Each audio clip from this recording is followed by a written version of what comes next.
Hey guys, Mustache here, this time with another San Diego Comic-Con 2015 exclusive. This time of the Star Wars Darth Vader from Egg Attack as well as Beast Kingdom. This is part of the Egg Attack action line, so this one's a little more posable, a little more movable.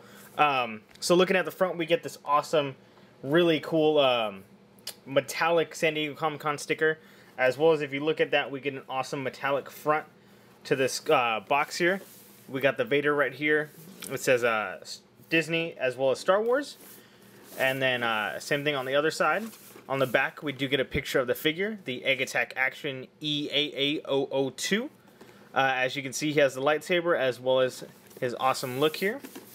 When we open this guy up, we do get the Vader right there in a nice little window box. We do see some of the base, we do see some of the hands, as well as the lightsaber and the piece for just the handle, or the hilt. Right over here on the side, it does say helmet. Every mechanic detail on the removable helmet is captured with expertly sculpting. That's kind of a weird line. Expertly sculpting. And then it says life support system to control panel. Mobile life support system lights up, same as the order of the real one in the movie. I think some of the things were lost in translation, maybe. Lightsaber, when Anakin Skywalker became the Darth Vader and dedicated himself to Sith, he made his own unique red lightsaber powered by a Sith crystal. So as you can see, we see the base, the figure, as well as his items there in the picture. But why do you want to see a picture when you can see him up close? So let's go ahead and get into the box and check him out. So here he is out of the box, the Darth Vader from Egg Attack. As you can see, he looks very awesome. He's very cute. Got a big head, tiny body. You know, that's what they're going for. So we'll get into the accessories first. So you get this awesome lightsaber here, as well as two lightsaber holding hands. Cool thing about this lightsaber is it does light up. So boom, there you go. You get this awesome light up feature with this lightsaber. It is super cool. One of the reasons I definitely wanted to get this guy, I saw this guy on display there after I picked him up, and it made me all that happier that I was able to pick him up. You can get a really cool light under him. And so you do get two hands to do that. You do get two of these force choking hands as well. So there are those. Right there. So you get one for each side. As well as you do get the fist hands right there. So along with the awesome lightsaber that lights up as well, his chest actually lights up. So if you can feel out the button in the back, you can go ahead and move that the correct way, and bam, look at that, the chest lights up just like in the movie. So that's very nice. If you go ahead and display this guy and you're like, oh man, check out this Darth Vader, and you know, bring somebody over, you can turn that on really quickly.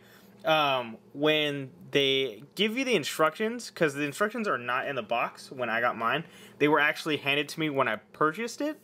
It actually says to take this belt off and then turn them on, because the belt actually houses this fabric piece here. So like I said, you can feel it out and try to do it that way, which I find easier than taking off the belt. But it does suggest to do the belt, because I'm sure after a while it'll just break through the fabric that's on the back. So, as you can see, his helmet is moving around here, so we'll try to get into some of the details with this figure. So, I'll go ahead and take this off just for review's sake. This does come off, which is, I think, is very awesome. You do have the silver inside there, so you do get this awesome shiny helmet, so we'll go ahead and put that to the side. And so, with this, you get this awesome head sculpt here, which, as you can see the plain, you know, skin in the back. This is where it pegs in kind of, and it does just float there, which is very nice.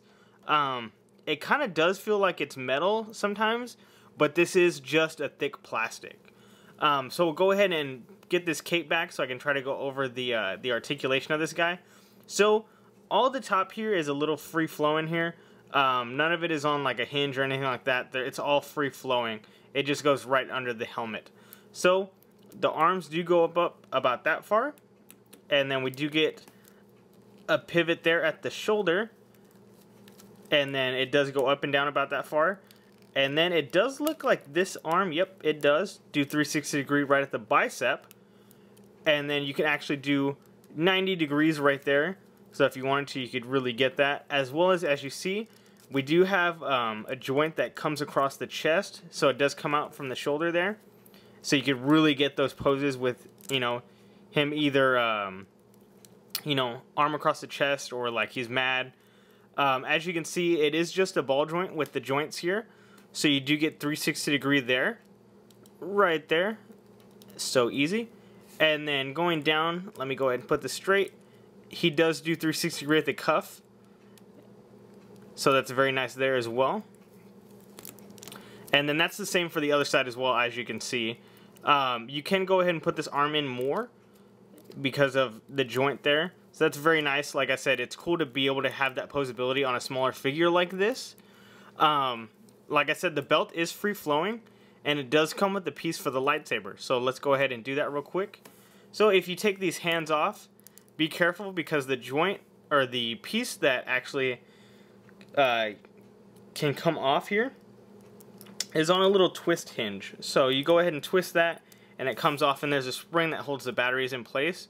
That was the only way I could get the hilt of the lightsaber in there without, you know, having to force the hand. So I didn't want to force the hand, but that just comes off. If you twist it, it makes it easier to get into the hands.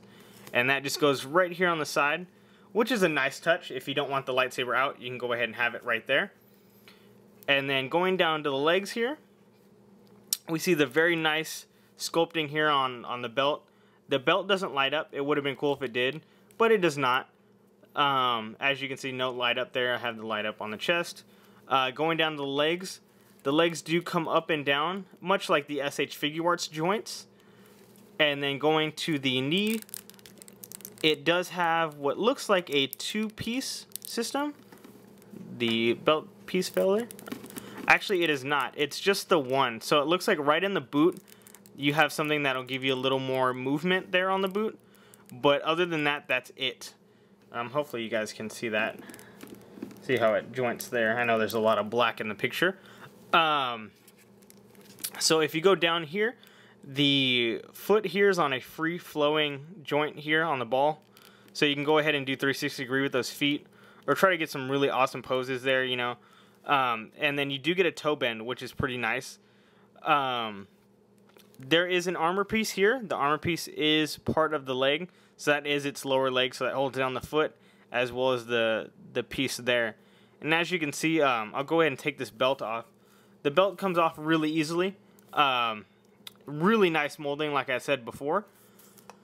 And then once you do that, you do get 360 degree at the waist, as well as you don't get really an ab crunch, but you do get a little bit of movement there at the abs. And like I said, this is free flowing, so if you look under there, all it is it's kind of bare. So let me go ahead and actually get this the belt back on, and we'll go ahead and get into that. But before that, I should have done this with the accessories, but this guy actually does come with a base as well. Hopefully you can see this. It's kind of hard since it is see-through. You do get the Star Wars there, as well as the Darth Vader. So that's very nice. As well as the stand here is super nice. It's a little better quality than the action bases from Bandai, just because you get 2 points of movement here, as well as the this can come off, and this is super stiff. If this works on my my SH Figuarts bases, I might actually just take it from there to use it, because I love the way this grips. It's a tight grip, so your figure's not gonna fall. So let me go ahead and put this guy back together, and we'll show him off. So here he is on the base. As you can see, this is probably going to be the way I display him.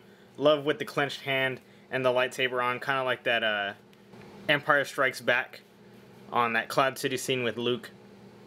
He can actually be like, you know, Luke, join me, with the lightsaber out. So I do love that. I love the way the lightsaber lights up. I would say if you're a Star Wars fan, definitely get it. Let me go ahead and turn this back piece on just to make it all that cooler. And boom. You got all the lights on. They're showing off. I think it's an awesome figure. But a few things that I didn't like about the figure were just that, you know, some of the things are hard to do, like putting the lightsaber in his hand, as well as, you know, I wish this was a little more secure on his head with the helmet, just because you end up, you know, fiddling around with it a lot just to make it look good, because either it's too far forward, it's too far back, you know, you do have to kind of mess with it, see, because, like, it just essentially moves around on you if you try to move it. As well as, I forgot to mention that this cape is actually, has wires in it, which is nice, but in the long run, it would have been better to have the wires near the edges so you could have it down to where, with the wire at the bottom, all it does is kind of like float there. So you can't, you know, have it weighted or anything like that. But other than that, I do love the figure a lot. If you're a Star Wars fan, you know, you're going to try to pick something like this up. I'm particularly a Darth Vader fan, so that's one of the reasons I wanted to pick him up. I do have the Play Arts Kai Darth Vader, as well as the SH Figure Arts Darth Vader. As well as I have that Imperial base with the SH Figure Arts Darth Vader from the Empire Strikes Back. But if you do get a chance, pick him up. He ended up being, I think, $120. So he wasn't that bad. I can't wait for the other Egg Attack items. I know they had an exclusive Iron Man there at Comic-Con as well. But he was a little too expensive. He was the floating Iron Man, and he was, I think, $200. I really hope they end up selling more of the bases, because I know the other Darth Vader that doesn't have the light up features actually has a really, really cool base. So hopefully I can get that later down the line. So, Mustache again, peace.